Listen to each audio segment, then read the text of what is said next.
Hi guys, today we will talk about corruption. Corruption is a constant in society and occurs in all civilizations. However, it has only been in the past 20 years that this phenomenon has begun being seriously explored. It has many different shapes as well as many various effects, both on the economy and the society at large. Among the most common causes of corruption are the political and economical environment, professional ethics and morality, and of course habits, customs, traditions and demography. It affects on the economy and also on the wider society, are well researched, yet it's still not completely. Corruption thus inhibits economic growth and affects business operations, employment and investment. It also reduces tax revenue and the effectiveness of various financial assistance programs. The wider society is influenced by a higher degree of corruption in terms of lowering of trust in the law and the rule of law, education and consequently the quality of life, access to infrastructure, health care. There also doesn't exist an ambiguous answer as to how to deal with corruption. Something that works in one country or in one region will not necessarily be successful in the other. This chapter tries to answer at least a few questions about corruption and the causes for it, its consequences and how to deal with it successfully. Thus, also the corruption has been occurring in society ever since it has only been given more attention in the recent period. The researchers on the phenomenon and its negative impact have become more common after 1995. When countries and international institutions began to be aware of this problem, the attitude of the public towards corruption was until then neutral. In 1998, Kaufman and Gray found that bribery is widespread, especially in the developing and transition countries. There are, however, significant differences between and within regions. Throughout the history, many intellectuals dealt with corruption or theorized about it one way or another.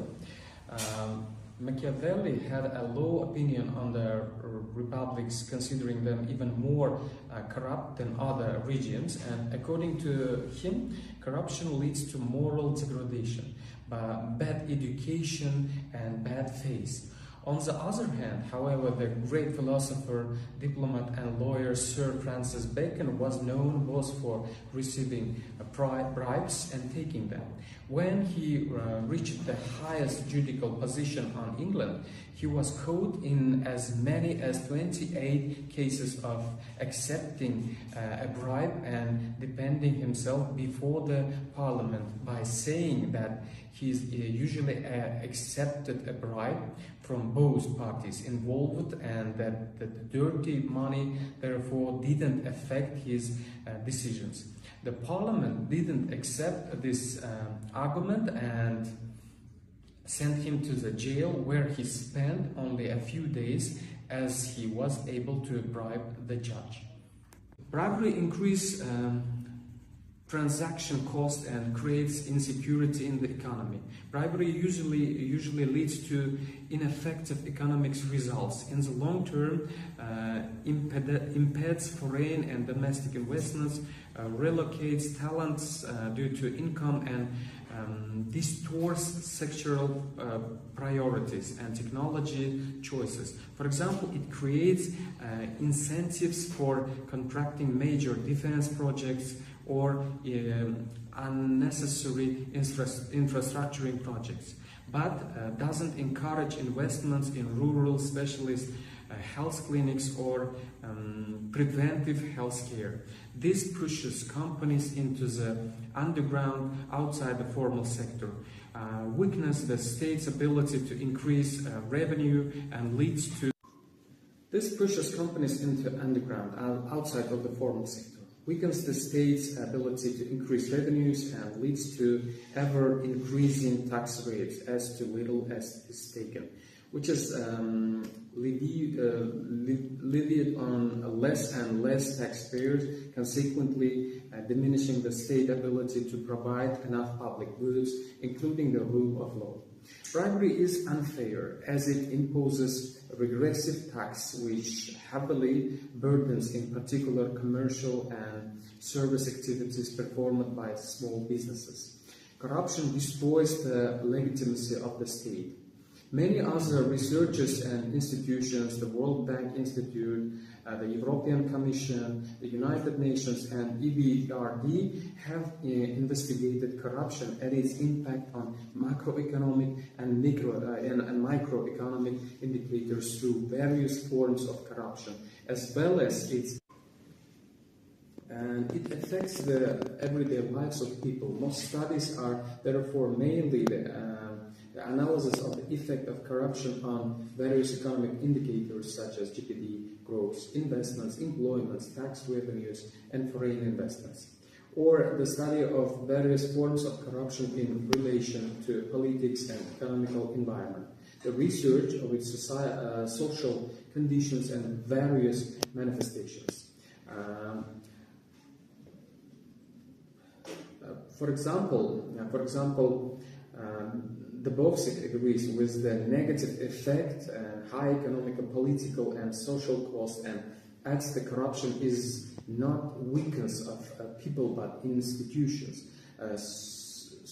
supervisory and other, as they should be the ones to abstract the greed and temptation of individuals within them. Causes of corruption. Although corruption differs from country to country, it is possible to identify some of the key common driving forces that generate it. What is common to all countries, which are among the most corrupt, has been identified by Svensson. All of them are developing countries or countries in transition. With rare expectations, low-income countries, most countries have a closed economy, and influence of religious is visible. For example, regardless of the above, corruption cannot be accessed unambiguously, since there is never only one phenomenon that is responsible for the occurrence and development of it. Corruption always arises from an array of several interrelated factors which can differ considerably. Regardless of the above, corruption cannot be assessed unambiguously, since there is never only one phenomenon that is responsible for the occurrence and development of it. Corruption always arises from an array of several interrelated factors, which can differ considerably from one another. Among the most commonly mentioned factors that influence the development of corruption are political and economic environment, professional ethics, and legislation, as well as purely ethnological factors such as customs, habits, and traditions. Salary level of civil servants affect the receipt of all bribe, and a higher and smaller chance that a person will act corruption. However, he continues on that a higher salary also strengthens the negotiations power of the officials, which lead to higher bribes, and he also states that on the basis of existing research. It is very difficult to determine whether a higher salary causes less corruption, which means that the level of salary is not a decisive factor but merely one of many. The economy is unfortunately largely dependent on politics and often reflects the rule of law. Various options of eliminating competition are exploited, and bribery is just one of the possible weapons in the struggle to gain a job. At the same time, is mentality of the economy sometimes. The cost of a bribe is only a substantial business cost, an integral part of the contract. or even if we stop the bribery, or rivals will not. So we must bribe in order to remain competitive, or bribery and misleading behavioral or not really crimes. They are just part of all business practice. They are a part of the game, is everyone does it. On the other hand, it is point sometimes simple and lubricating of the bureaucratic wheel by the private sector to do certain things faster or easier. The political influence of corruption is also manifested through the proverb. Examples are attractive. If the top of the politics, government, parties and leading politicians is corrupt, the corruption shows at all levels, and this evil at the same time spreads among the ordinary population, as nobody trusts the institutions or other rule of law. Johnston thus points out useful thinking in terms of two types of equilibrium: the balance between the opennesses and the autonomy of the institutions and elites it leads, and the balance between political and economical power and opportunities for cooperation.